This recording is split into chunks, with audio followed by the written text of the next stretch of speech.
welcome all of you, say thank you for coming. Special thank you to Carly Fiorina. I've had the great privilege of working with her on a number of different occasions in recent years, and you're in for a real treat. I just want to tell you, this is going to be a special evening. First of all, before we begin, let me just say, when we have public events, we always begin with a safety announcement. I am your responsible safety officer tonight, okay? So that means if we have an emergency, you're going to follow me.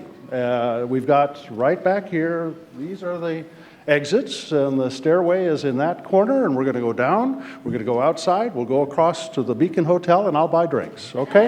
But we're going to be okay, but if something happens, please follow me. We'll be okay. Let me just say a very sincere thanks to Nina and to Carly, of course, and I also want to say thanks to Candy for your sponsorship of this. This is a very, very popular series for us, and it shows the emotion that we have about finally bringing all of the gene pool into play to help this country. You know, I mean, we had founding fathers, we had founding mothers too, but we didn't let them in the room at the time, I'm afraid. But think of how many problems we would have solved if we'd tapped the full gene pool talent in this country. And we should also say this is ultimately a mission for the world.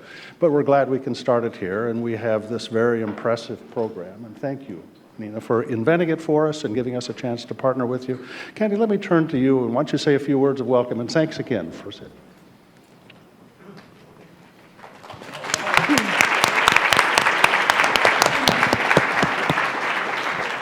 I want to thank Dr. Hamre. I'm Candy Wolf. I'm head of Global Government Affairs at Citi.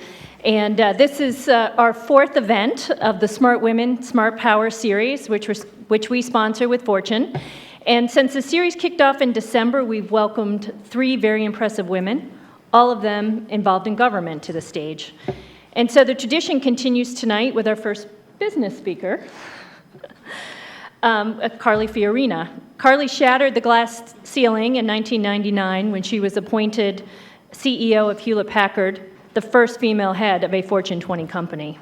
And today, in a number of different roles that she has, one of them is as global chairman of Opportunity International, where she lends her voice and influence to building a network of women investing in women to end the cycle of poverty. So I'm proud to say that Citi, more than half of Citi's workforce is made up of women. But as we know, in the financial services industry, there are not enough women at the highest levels of business. And Carly is certainly a symbol of a woman who's achieved the highest levels of power in a very male-dominated business. And this speaker series, I think, helps to highlight the amazing talent that women bring to government, to business, and to the community. And this gives us an opportunity to highlight those talents. I want to also just mention that today is about 1 month after International Women's Day. And March 8th is International Women's Day, for those of you that celebrate the day. And throughout the month of March, Citi hosted over 200 events in 90 countries for our clients, for our employees, and for the communities. And I think today is sort of a natural culmination of what I would say is not so much International Women's Day, but perhaps International Women's Month. And I think it's a testament to the series and to the folks that we have here in this series that we can culminate the month of March with, okay, it's the beginning of April, but you know, it's a month. So I'm counting the month. So I wanted to say that Citi is a proud sponsor of this series, and I want to welcome all of you to tonight's speaker, and I'll turn it over to Kathleen. Thank you.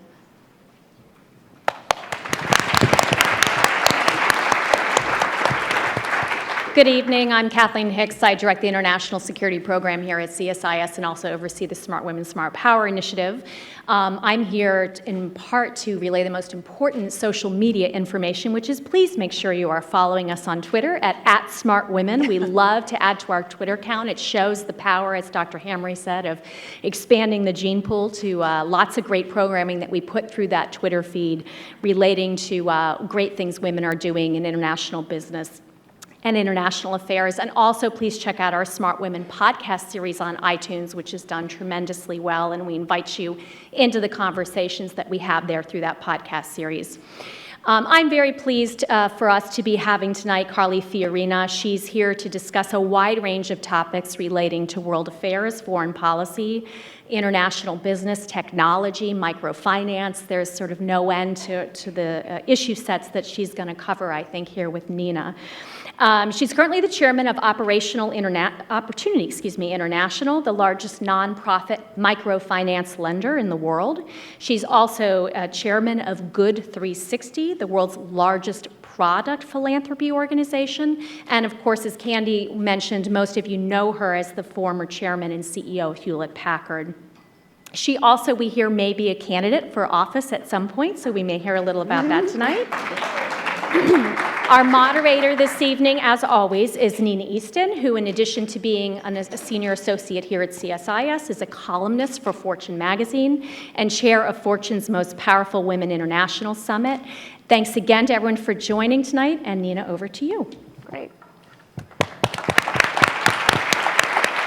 Well, thank you all for those kind remarks, and Dr. Hamre in particular. It's such an honor here to have Carly Fiorina here. Now, you should also know that you've been at CSIS in other capacities. You have a long history with CSIS. And I guess you probably all know by now about her 90% comment, as in a 90% chance that she's going to actually run for president. So we thought it would be an incredible opportunity tonight to both get to know Carly even better than people already know her, but also to drill down on foreign policy. I mean, there's been a lot of attention to a lot of domestic questions, domestic issues that she's addressed as the attention has geared towards you in the last couple weeks. But foreign policy and the role of international business is something we really want to hear from you on. So thank you so much for being here. I'm going to start with just sort of a big get to know you. You were born in Austin, Texas, and your mother was an abstract artist, and your father was a judge. Talk about two kind of meetings of different minds. How did that produce you? I don't know, you'd have to ask them, but my father was a law professor at the University of Texas when I was born, and my mother was a stay-at-home mom, but also an extremely talented artist who kept her light hidden under a bushel for most of her life, but finally went on and got her master's degree in art and started to show some of her art late in her life. My parents, who had so much to do with who I am and what I believe, but they met during World War II in Texas. My mother was the secretary to the CO and had run away from home at 18 because her father didn't think she should go to college. So she ran away from home and met my dad. I learned very important things from both my mother and father. My mother told me when I was about 8 years old in Sunday school one Sunday that what you are is God's gift to you, and what you make of yourself is your gift to God. And to me, that was a promise and a challenge all at the same time. It was a promise that I had gifts even though I didn't know what they were, and it was a challenge to find them and make the most of them. My father was a conservative of great integrity, and I would sit and watch the news with him every night. He would yell at the television, you know. He would get very wrapped up in politics, but he was one of these people who, when he went on to the federal bench on the Ninth Circuit Court of Appeals, he got along with everyone, even though not everyone agreed with him. So I learned from him that you can have really strong core principles, but also find common ground with lots of people. And he said, you know, Carly, your integrity and your reputation are your most important possession. Don't ever sell them. Mm-hmm. And that's an important lesson to learn at a young age. And you ended up at the very pinnacle of the business community, first woman to run a Fortune 50 company, actually. Ended up on the cover of our magazine, Fortune. But it didn't, you took kind of a circuitous route there. You graduated from Stanford, you went to UCLA Law School, and then you quit after a year. Yeah. Why? Well, circuitous route is a nice way to say it. It was a really inauspicious beginning, honestly. I did graduate from Stanford, but I had a degree in medieval history and philosophy. So what that meant was all dressed up and nowhere to go. I mean, so I went off to law school.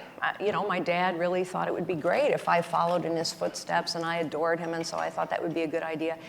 I just hated law school. I hated it. I think it was Judge Learned Hand that put me over the edge for all of you lawyers in the room, but I felt somehow that all the emphasis on precedent wasn't very interesting to me. And so I quit after one semester. In fact, I didn't even make it through the first semester. So imagine what my resume reads now. So I had to earn a living, and I went back to work doing full-time what I had done part-time to put myself through Stanford. Stanford was a very expensive school, and I had to work. During my time there, I was a secretary. I was a Kelly girl, temporary office personnel. And I typed in the shipping department of Hewlett Packard. I did all kinds of things. So I went back to work as a secretary full-time for a 9-person real estate firm, and really had no idea what I was going to do with my life, but was grateful to be paying the rent.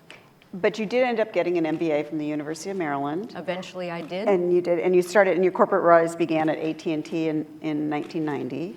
And describe those years. Well, 1980, actually. I'm sorry, 1980. Would that I were that young, but anyway. So I have to say that it's a lesson that stayed with me. When I was at that little 9-person real estate firm, 2 men who worked there came to my desk one day and said, you know, we've been watching you, and we think you could do more than type and file. Do you want to know what we do? And really, they put me on this path to even consider business. Nothing in my background would have caused me to think about a career in business. And what I remember about that is the trajectory of my life changed. It took a turn in a different direction because 2 men took a chance on me. They took a chance on me. And everybody needs somebody to take a chance on them, at least once in their life. I've had people take chances on me all throughout my life. My very first job when I finally got an MBA was right here in Washington, D.C. at 20th and L. I was hired by AT&T when it was the Bell system, 1 million employees, and I was hired as an entry-level salesperson. And my job, I was kind of a sales trainee person. And my job was to sell telephone systems to government agencies. That's when I learned all those many years ago that at the end of every fiscal year, in the last 6 weeks, every government agency spends every last dime, no matter what, and it continues. And so to jump forward here a bit, you then 1999, you're chosen to lead Hewlett Packard. And did somebody take a chance on you in taking that job, by the way? Well, you know, all of us do something for the first time. Yeah. And that was the first time I was a CEO. And there's a lot of attention. I mean, as a woman, I mean, a huge amount of attention. And in retrospect, this sounds foolish for me to say, but honestly, I was completely unprepared for how much attention there was. I had spent my career moving up. I didn't have a plan to become a CEO. I just learned over time that I would run to problems. If there was a problem, if there was a challenge, I ran to it because I found it more interesting. And I learned that if there was a problem, there were also people who knew how to fix the problem. It's just they'd never been asked. Their potential had never been tapped. And so I would go into a problem situation and I would find people with potential that had not been tapped and focus them on, let's solve this problem, let's capture this opportunity, and we did. And when you do that, when you run to problems and solve them, people pay attention. And so I had worked my way up and had never thought about myself as a woman in business, even though the vast majority of the meetings I was in were only men.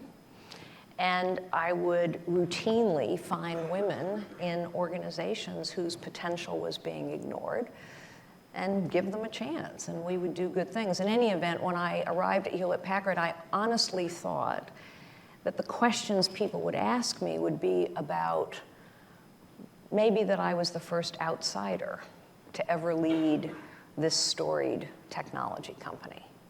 Or maybe the questions would be about the fact that I wasn't an engineer, and all the previous CEOs had been engineers. Or maybe the questions would be, what are your plans for this company? How do you plan to grow it, since now it was known when I arrived as the gray lady of Silicon Valley, because it was losing relevance and wasn't growing and wasn't innovating. I thought I would be asked all those questions. And instead, the question I was asked, or the statement that was made was, oh my gosh, you're a woman.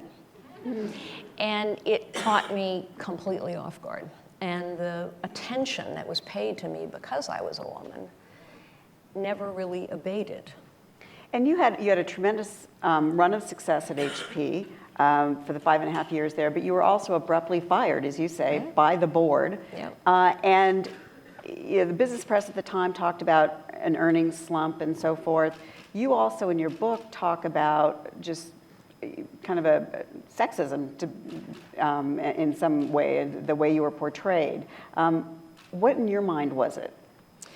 Well, I think first, it is true that when you are leading to change the order of things, and that's what leadership is about. Leadership fundamentally is about two things.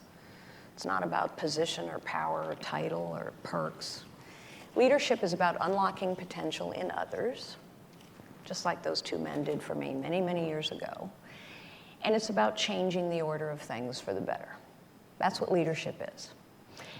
And so when you change the order of things for the better, it means you are taking on established orders. You're taking on the status quo. You're taking on the conventional wisdom. And so if you lead, you will make enemies. It's the nature of leadership. In the course of my time there, and it's always we accomplished really extraordinary things. We took a company from 44 billion to 88 billion. We went from 2% growth to 9% growth. We went from not being even counted anymore in the top 25 innovators in the world to tripling our rate of innovation to 11 patents a day. We quadrupled our cash flow. We went from lagging behind in every product category to leading in every product category. We grew a company by innovating. We, of course, created jobs, because you can't create jobs unless you're growing and innovating. And in a technology company in particular, if you're not leading and growing, you're lagging and falling behind. Some of the moves that we made to accomplish that were controversial.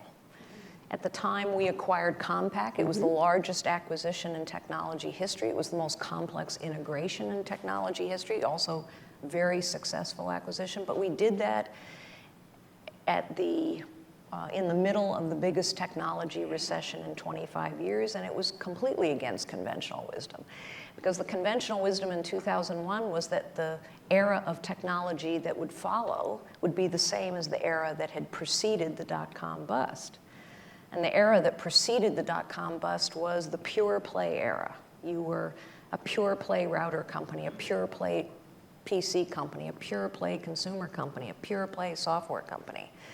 And we said, actually, no, the future belongs to diversified technology companies that will consolidate the industry and lead not just in scope and scale, but in innovative capacity. That turned out to be right, but it was against conventionalism. I was fired at the end of that because we had a couple board members who were leaking confidential board information. You can't do that in a board. And I said, either this stops or I have to go. There was a boardroom tussle. It was all over in 10 days.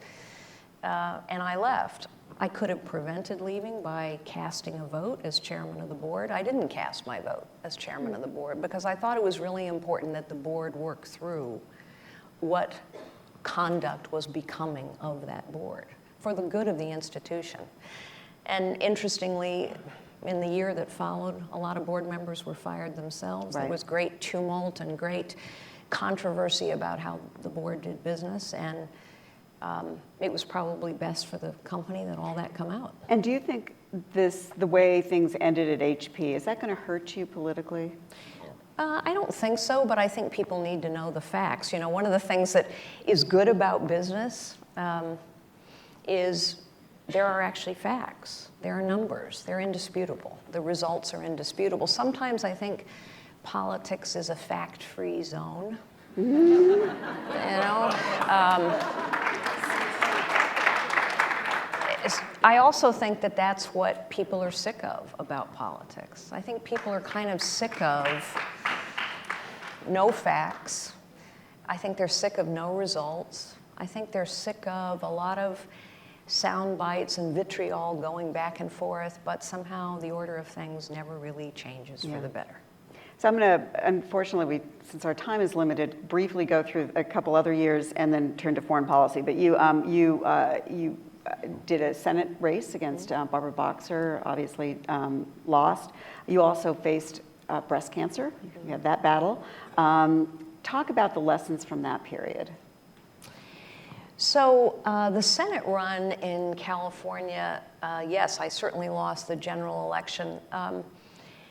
We had a three-way primary, and I came from way behind in that three-way primary and won with about 57% of the vote.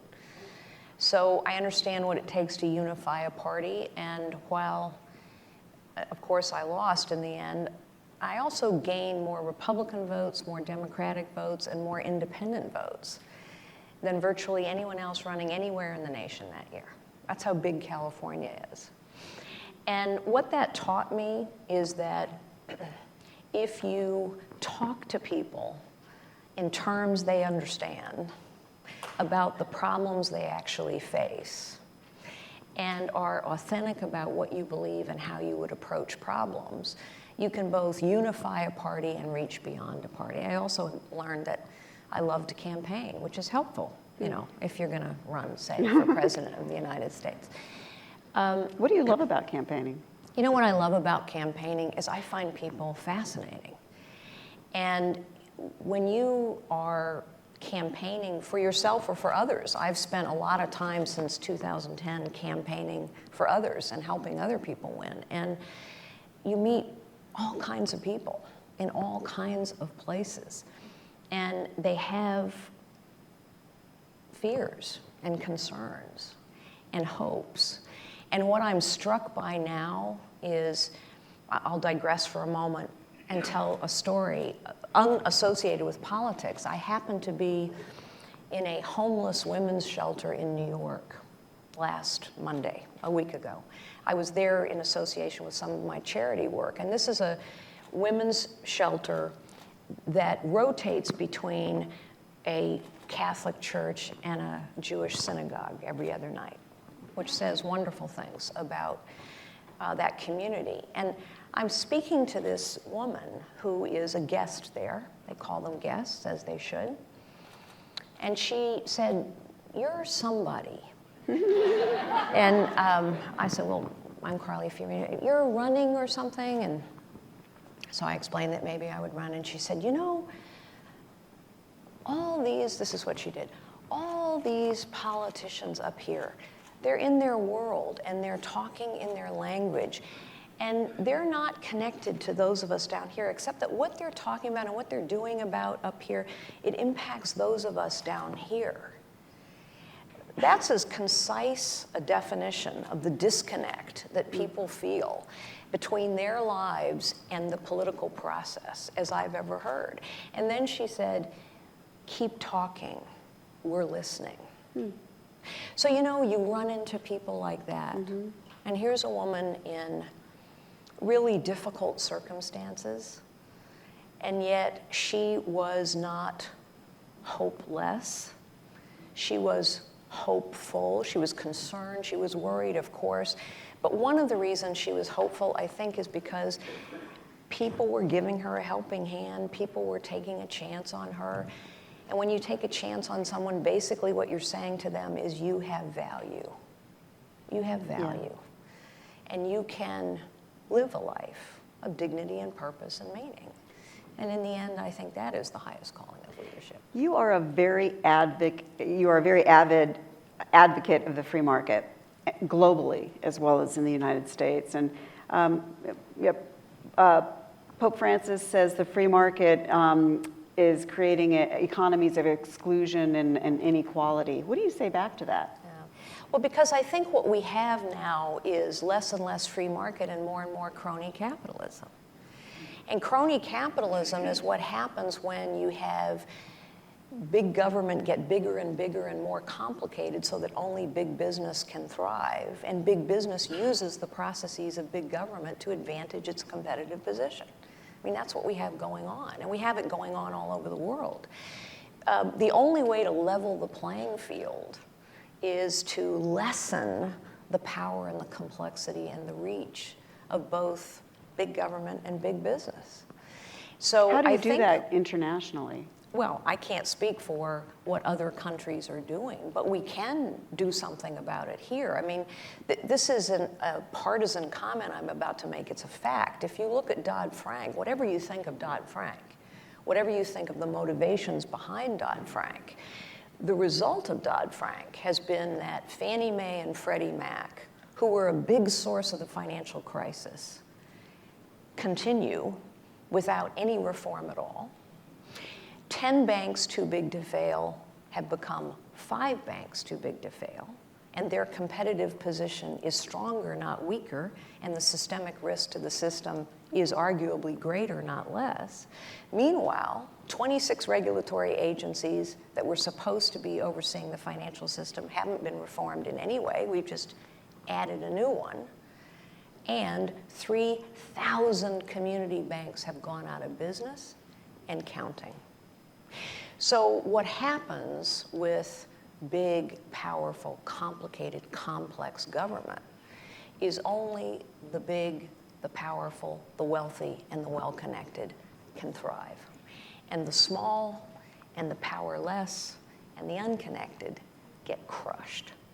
And that's what's happening. And it matters when we're destroying community banks, for example, but because they are the places that lend a helping hand to so many family-owned businesses and small businesses, which still are the engine of economic growth in this country. Most Americans start the way I did, in a little business. My husband started as a tow truck driver in a family-owned auto body shop.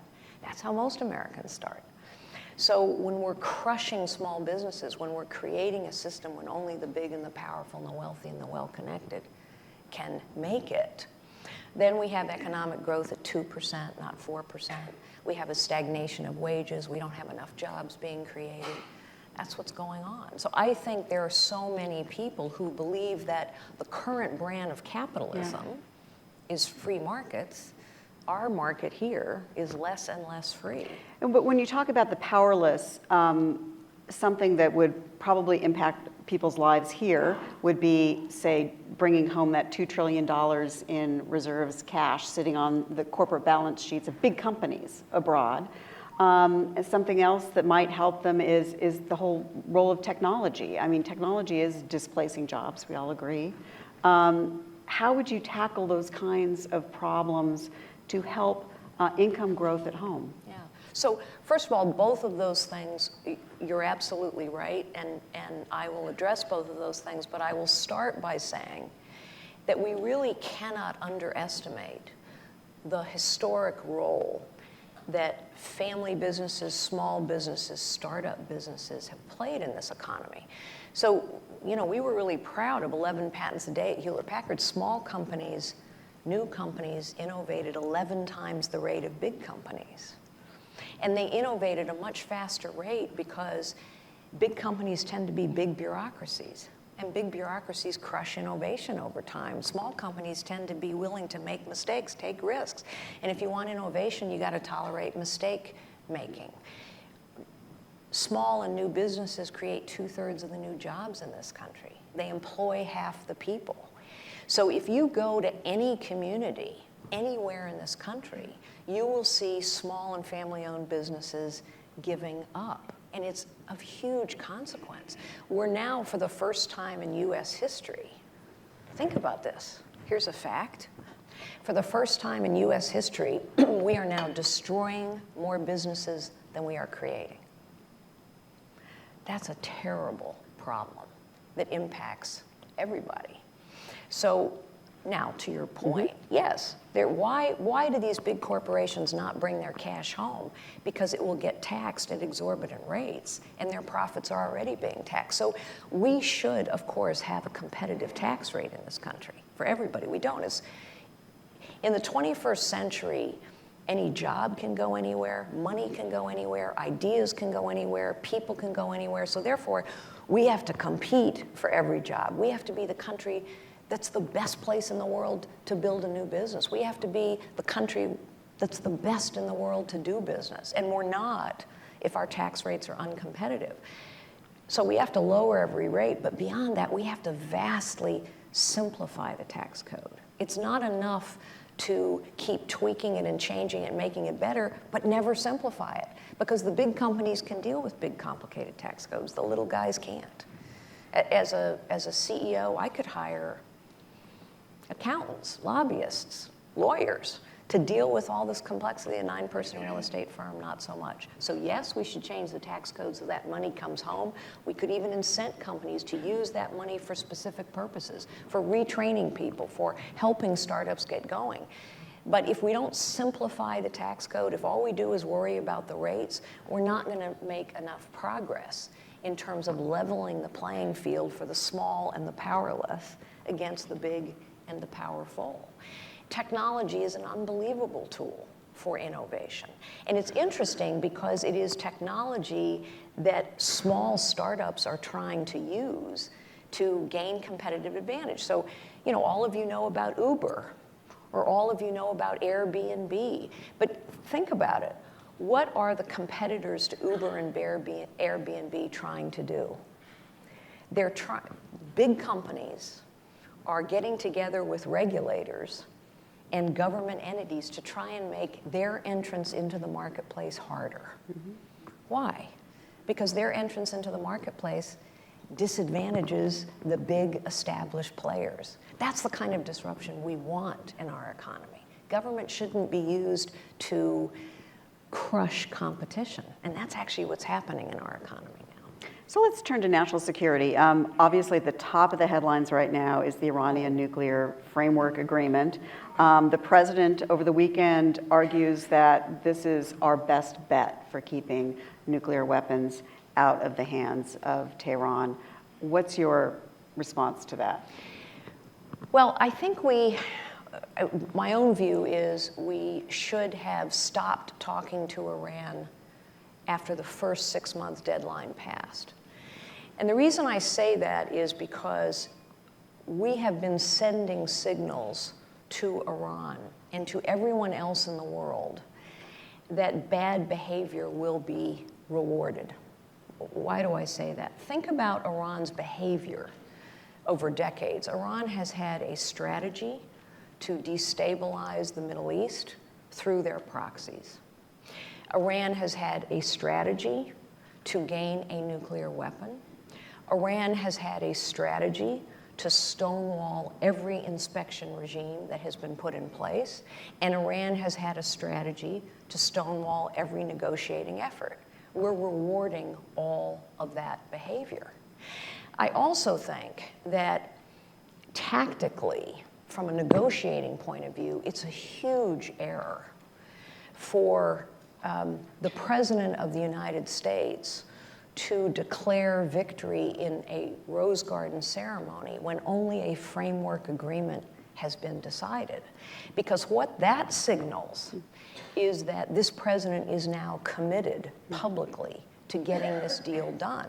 And so my prediction is that what the Iranians will do on the other side is spend the next 2 months trying to get a better deal. That's what happens in negotiations. I've never negotiated an Iranian nuclear deal, but I've negotiated plenty of deals, big deals. And when you want a good deal, you have to be willing to walk away from the table. You gotta be willing to walk away from the table. And you can't get so committed publicly that it doesn't really matter what deal you get. And I'm afraid that's what's happening. Finally, I would say there are people at the negotiating table with us whose side I'm not sure they're on.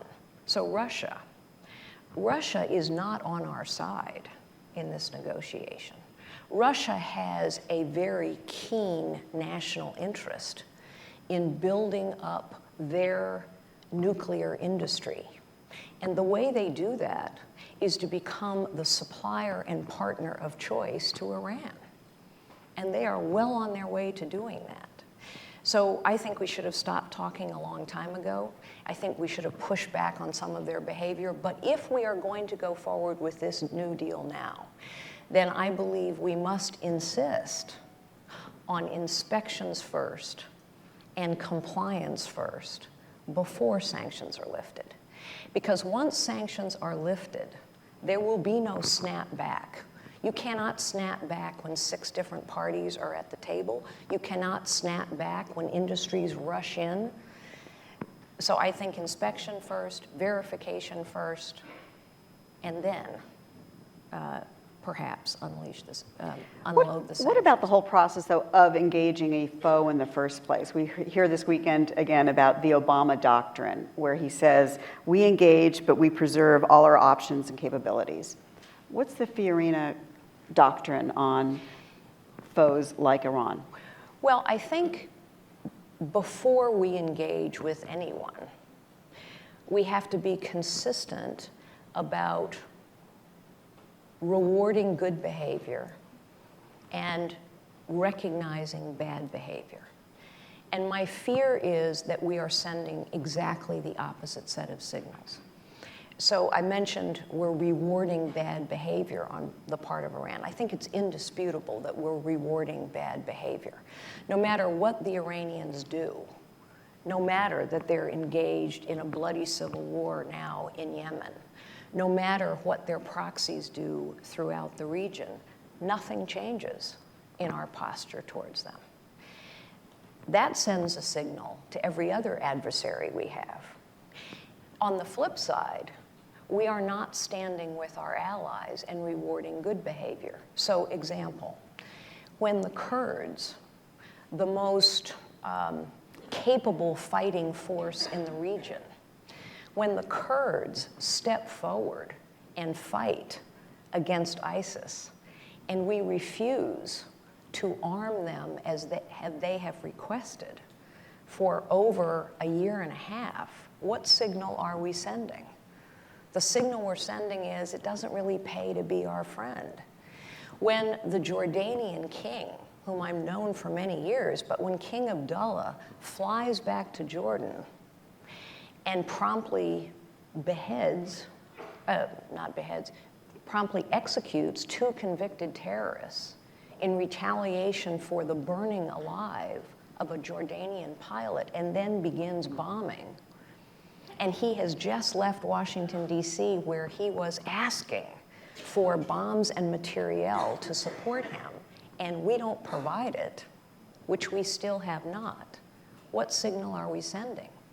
When the president of Egypt, not a perfect character by any matter of means, but when the president of Egypt takes action in retaliation for the beheading of 21 Coptic Christians, or bravely goes to the heart of Cairo and speaks to the imams about the cancer that he believes as a pious Muslim is sitting in the heart of Islam and that they need to help deal with it, and responds bravely as well into all that's going on in the region, and we say we neither condemn nor condone his actions, what signal are we sending?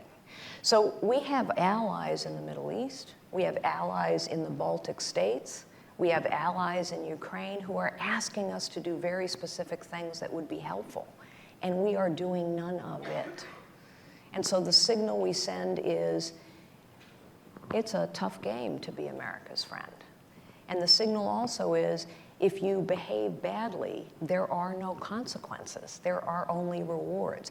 And that has huge consequence for this nation. And I think the world's a very dangerous and tragic place when we're not leading. You know a number of world leaders, Putin among them. Explain to us your meetings and so forth with him. Well, I met Putin at an APEC meeting. And Putin is a very formidable, very interesting man. First of all, he's highly intelligent, highly educated, very cosmopolitan, quite charming. If he was here, he would be charming and entertaining. He actually has a very good sense of humor. He is formidable. He is also a man who is focused on power. Not even ideology, power. Economic power, political power, territorial power. And he believes it is his mission to restore the historic power of the Russian Empire. So if that's who you are facing off against, it doesn't take a lot to understand that someone like that will not be stopped unless he senses real strength and resolve and purpose on the other side. And so again, we have the Ukrainians asking for our help, we have the Baltic states asking for our help, and we're not providing much help. And so I doubt that Vladimir Putin will stop. There's no reason for him to stop. He actually is achieving his objectives. Yeah. So you've met him once, or Yes, we had a a rather lengthy meeting, and What I year have was done this? business in Russia for some time, and I would say that he is a man who has effectively concentrated so much power in his person. It's really stunning. He's been very effective at it. What about the Chinese leadership? You've spent time with them as well. Well, I've been doing business in China for a couple decades now, and the Chinese are motivated first and foremost by what they perceive to be in their nation's economic self-interest. Their economic self-interest requires them to grow at a certain rate, to lift a certain number of people out of poverty, because they have figured out that political peace and social peace requires a certain standard of living. That's the bargain they've kind of made with the Chinese people. We will crush freedoms, and in return, you will have a reasonable standard of living. That bargain is fraying at the edges in very real ways. But because they are motivated only by their economic self-interest, there's a lot of things that we talk to them about that they really don't care what we think. They don't care what we think about their human rights record. They really don't care. And so, however objectionable we may find their human rights record, we're wasting our breath. They actually don't care when we say that we think they're manipulating their currency. They think we are manipulating our currency. By the way, I would agree with them. QE1, QE2, QE3 has had the effect, in many ways, of manipulating our currency. And so we have to talk to them. If we want to change their behavior, the only thing that changes their behavior is to begin to have an impact on their calculation about their economic self-interest. And in this regard, we have leverage, although we rarely use it. We are their largest market. Virtually all of their industry has been built one way or another through collaboration with leading-edge American companies. And so there are real conversations we must have with them about the systematic pilfering of our intellectual property. I was going to ask you about this. But we're not really having them. What would you do? Would you Well, use the I think- WTO to stand up to them on that? Really, honestly, what I would do first, yes, I think the WTO is in some ways a useful body, but I would remind the Chinese that it is the American business community that helped the Chinese enter the WTO. I would gather a set of American business leaders who also are very concerned about what is happening to their intellectual property, and I would form a united front between the policies that the US government pursues and a set of American businesses.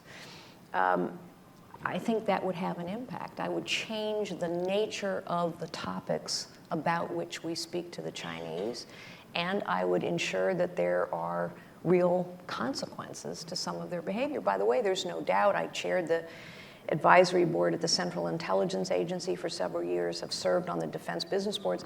There's no doubt that the Chinese are engaged in very deliberate cyber warfare, whatever you want to call it, against both government and business in this country. There's no doubt they're doing that. So I am going to open this up to questions in about 5 minutes, so get them ready. But I wanted to drill down a little deeper on your views about the use of force. Let's look backward before we look forward. The Iraq War, knowing what we know now, would you have authorized that? Knowing what we know now, of course not. And I think, even if we assumed now, looking back, okay, they had weapons of mass destruction, I think we mismanaged that conflict. We mismanaged going in, and we have mismanaged going out.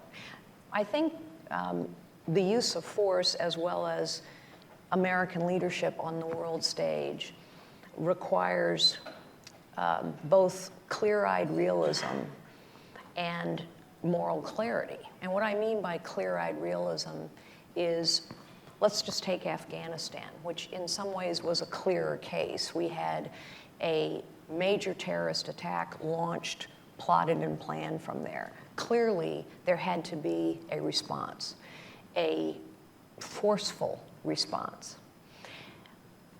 That was realistic.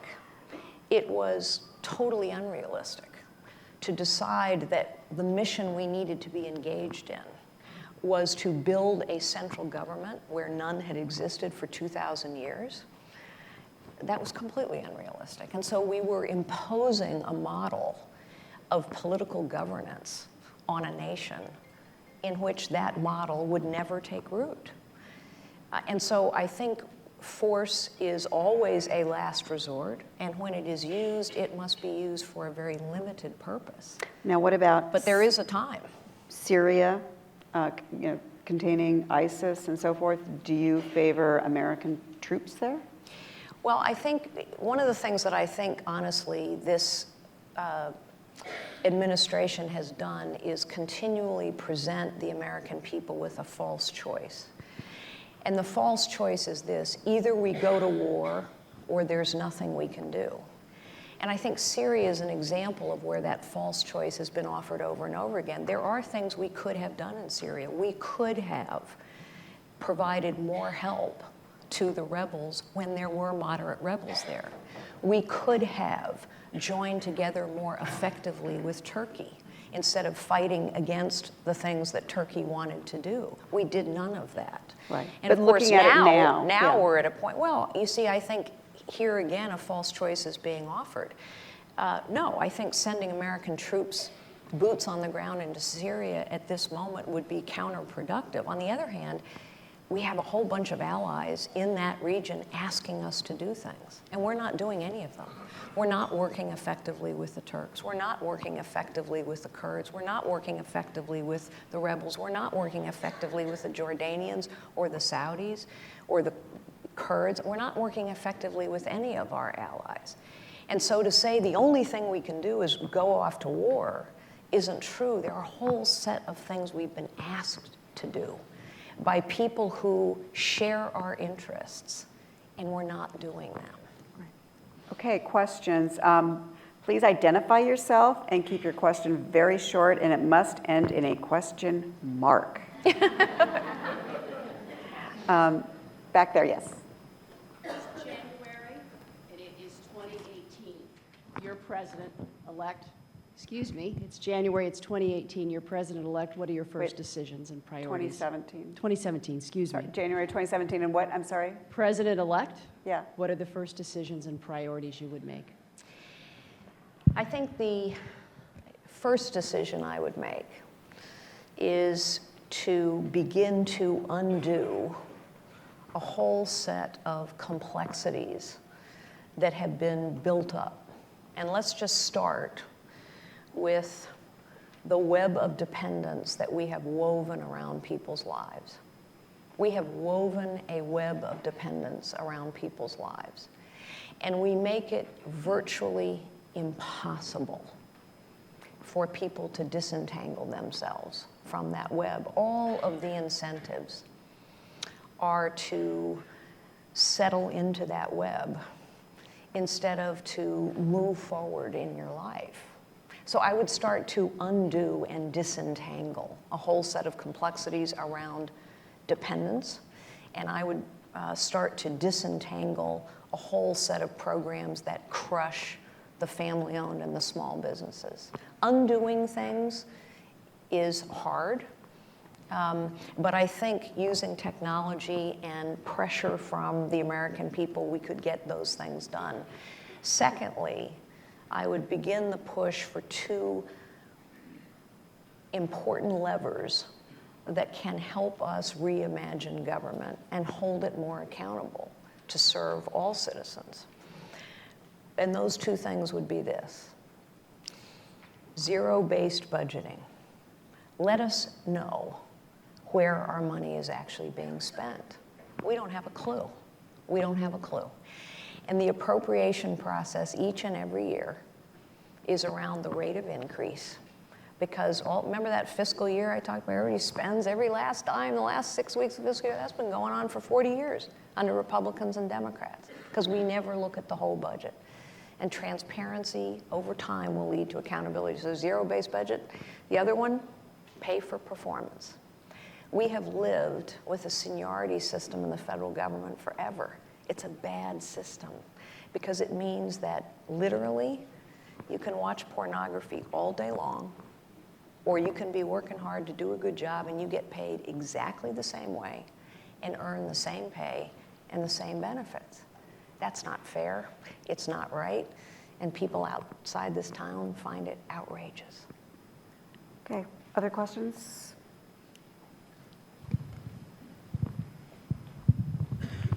Thank you. My name is Paolo von Schirach, editor of the Schirach Report. About the web of dependence that you adequately described a moment ago, you would like to disentangle the country or the people who are dependent after you are president. What about before? In other words, what is the message that can be conveyed to the people who are dependent and that you would like them to be disentangled, but you still want their votes? How do you modify from dependence to opportunity? What is the message? Good question. Everyone has God-given gifts. Everyone has potential. Most people have far more than they realize. It's not a message, it's a fact. And I've seen it play out in my life over and over and over again. When you give people a chance to find their gifts and use their potential, the vast majority of people will take that chance. It is a human instinct to live a life of dignity and purpose and meaning. It's what all human beings want. And so when you look somebody in the eye and you say, you have value, you have gifts, you have potential, and the highest calling of leadership is to unlock potential in others. Let's help everyone in this country live a life of dignity and purpose and meaning. This used to be a country of limitless possibility, and it has to be again. This has to be a nation where every American feels possibilities in their lives, because they have possibilities, they have potential. And the weight of bad government, bad policy, and bad politics is crushing it for too many people. When you look at both the global economy, two-part question, and the national security landscape, what worries you the most on both of those? What scares you? I think what scares me is what motivates me to potentially jump into this race. I think we are at a very pivotal point. I think there comes a point where a system is so baked in that you can't reverse it. And I think we're coming to that point. government getting bigger and bigger and more complicated and more powerful and more crushing has been baked into this system for 40 years. And unless we decide to take a different path, to reach for a different result, there will come a point where we can't change it. Example, let me give you a very practical example. In the next few years, there are a bunch of baby boomers who are going to retire from their jobs in the federal government. It is a window of opportunity. We either decide we are not replacing those people and reimagining government to be smaller and more accountable and more responsive and less oppressive, or we replace them all. And then we're stuck for a really long time. With regard to the world, I think it's the same thing. I worry that we are getting to a point where without American leadership, the world will look very different. The world will look very different if our allies in the Middle East become weaker and our adversary in the Middle East, which is Iran and its proxies, become very much stronger. The world will look very different if Vladimir Putin continues on his march for power. Our nation will look very different if we don't get more family-owned and small businesses going and growing again. Our nation will look different if we're not tapping the talents and the possibilities of every American. And so I think we have a limited time to change the order of things for the better. I truly do. We have time for a couple more questions. Way back there, yes? Sir? Thank you very much. My name is Niall Chotut. Let's go to Africa, for example. In East Africa, South Sudan is in civil war right now for almost a year. The government in Juba, in South Sudan, has been committed a genocide against one ethnic community. Now, we also had a killing in Kenya. What would you do if you will be elected? I'm not sure I understood all of your question. I'm sorry, but I think you were talking about the civil war in Sudan, and you were also talking about Kenya. Were you talking about the attack in Kenya? Is that what you're, okay, yes. I'm sorry. So the attack in Kenya is a demonstration of the growing nature of the terrorist threat that we face. And there is a religious message at the core of this threat. We need to be sharing intelligence with all of those who would work with us to fight this terrorist threat. I think there's no question that when people are not sure of where we stand and who we stand with, it makes those who want to stand up and fight bravely less eager to do so. And so, again, we can't send troops into everywhere, but what we can do is help those who are trying to help us in this fight. We can be clear and deliberate about our willingness to stand with those who are willing to fight those who would harm us and others. We can be clear about the nature of the threat that we face and stand with those who are brave enough to name the threat we face. And I think we can be active as a nation in building economies all throughout the world, including in Africa. You know, one of the projects that I was engaged in here at CSIS was about global development. And there's no question that it is in our interests that economies all around the world develop and that people have a stake in the global economy.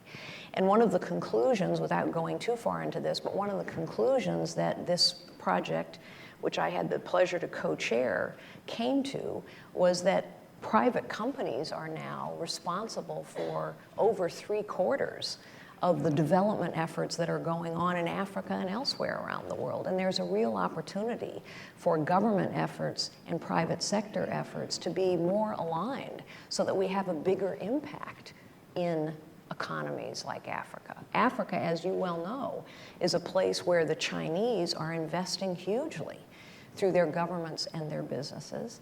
And we are perceived as withdrawing in terms of our support for allies and friends, and withdrawing in terms of our investment for economic development as well. Carly, as we end here, I want to ask you a question about leadership.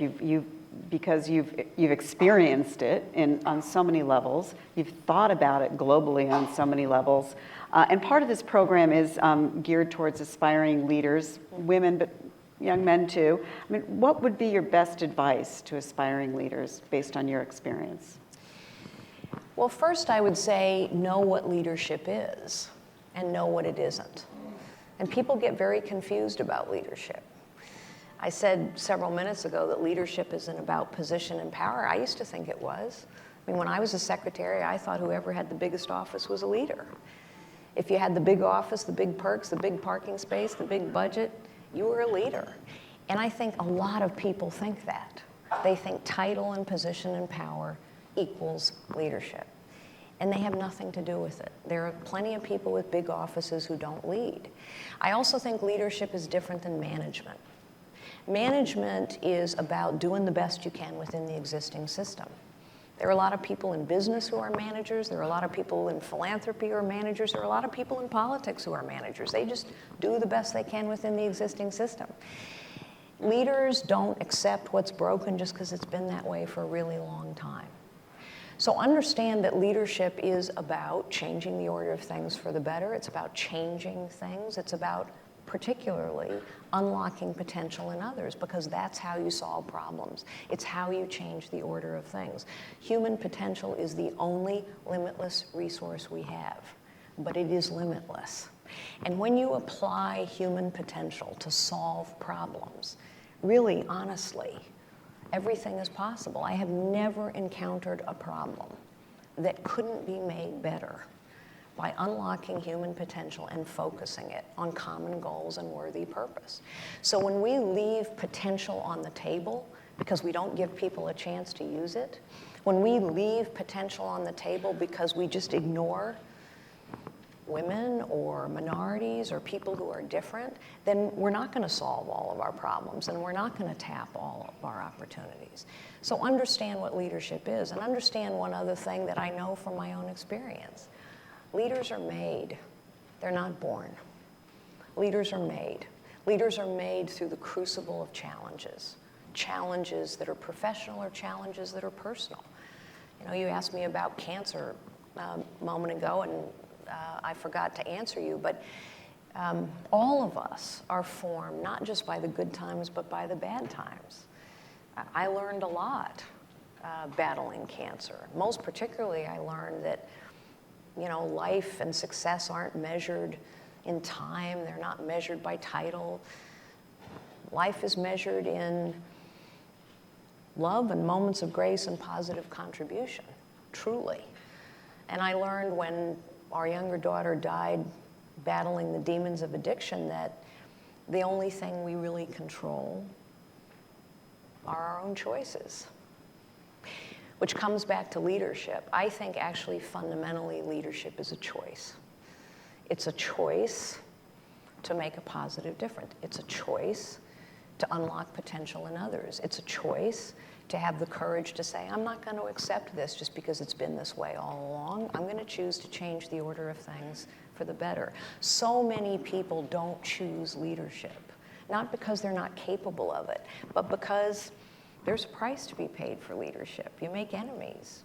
You disrupt things. Not everybody likes what you're doing. You take arrows in the back. You're always going to get criticized. That's the price of leadership. and yet everybody can. And it is a joy to see people choose to lead. Well, Carly, I met you at CSIS when you were providing remarkable leadership on global development issues and incorporating the private sector. So it's a delight to talk to you today as you take that leadership gene you have and you're taking it to new heights. So thank you so much for taking the time to be with us. Thank you. Thanks for joining me. Thanks for doing it.